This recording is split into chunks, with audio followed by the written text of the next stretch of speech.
Okey, hai semua. So, saya nak tunjuk macam mana saya buat blast dekat Facebook Group Power. Saya buat posting dekat situ. Okey. So, yang pertama, kita copy lah bahan marketing yang kita nak yang kita nak buat blast dekat Facebook Group Power tu kan. Okey. Lepas tu, saya buat list. 20 Facebook group yang saya nak buat posting tu. So, make sure Facebook group yang sama. Tak perlu pun lain-lain. Okay. So, saya dah buat list. Saya save semua link-link saya buat dalam list macam ni. Supaya senang untuk saya buat posting. So, contoh saya tekan pasir gudang. Okay. Terus buat discussion photo. Okay. Gambar-gambar dia kan.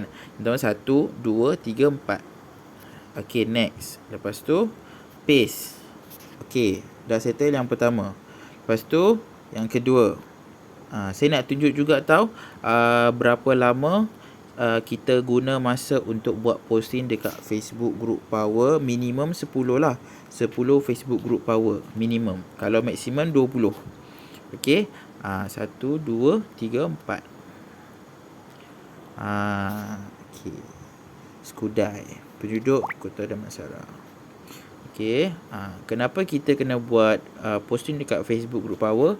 Sebab kita nak tarik customer stranger. So, kalau siapa yang rasa database dia sikit, so korang memang wajib untuk buat posting dekat Facebook Group Power untuk tarik lead masuk. Sama jugalah. Okey, so kenapa kita buat copy paste banyak kali? Memang kena buat macam tu sebab kalau kita share sahaja daripada posting kita yang satu kan, maka benda tu tak ada impact. Okey, so copy paste setiap satu. So kalau ada 10 group, 10 kali kita buat posting macam saya tengah buat ni kan. Okey, kalau ada 20 group, kita buat macam tu lah. Benda yang sama. So kita nak tunjuk berapa lama yang kita ambil untuk settlekan 10 ke 20 posting dekat Facebook group. Macam tu. Sebab ada yang cakap tak ada masa. So kita nak check berapa minit sahaja yang diperlukan untuk kita buat posting dekat Facebook Group Power. Okey. Alright, Kajang Bangi dah settle. Lepas tu Shah Alam. Foto 1, 2, 3, 4. Pastikan kan kita guna bahan marketing, ayat yang sama, gambar yang sama, video yang sama. So make sure untuk Facebook group letak link WhatsApp korang lah. Okey. Sebab kalau korang tak letak link WhatsApp korang, macam mana orang nak PM? Okey, Pasir Gudang tadi kan, Kota Damansara. Lepas tu okey, post lagi Damansara. Okey, saya berhenti ni, saya kena ban daripada group ni. So it's okay. Dropship untuk cari recruitment. Okey, penduduk Ampang Ceras. Okey, nampak tak? So dah berapa minit? Baru 3 minit. Ampang Ceras, grup Iniaga.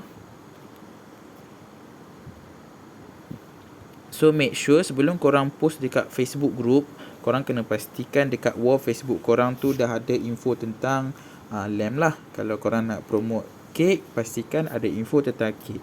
Supaya bila customer masuk korang punya Facebook account, dia orang akan nampak, oh betul lah, Hafiz Ayub ni adalah ejen kek, ejen LAM macam tu. So kena bagi tally lah apa yang kita posting dekat Facebook Group Power dengan apa yang kita post dekat wall kita. Settle. Okay, settle. Saya buat posting. So nampak tak? Selama berapa minit? Tak sampai 5 minit. So setakat tu saja. Tunggulah dalam masa 2-3 minit untuk semua. Sebab dia video kan. Saya tunjuk kita back balik. Back. Dia kenapa loading ni? Sebab biasalah dalam posting kita tu ada video. So dia loading. So tak apa, abaikan. Tak perlu pun tunggu sampai dia settle satu posting, lepas tu baru kita nak terus kepada posting lain. Itu lambat lah, nampak. So dia akan jadi macam ni. So it's okay, kita tunggulah dalam 2-3 minit, nanti akan settle lah. Lepas tu kita follow up kita punya posting dekat Facebook group. Tunggu video saya akan datang. Okay, so setakat itu saja. Selamat bermanfaat. Semoga bermanfaat. Bye.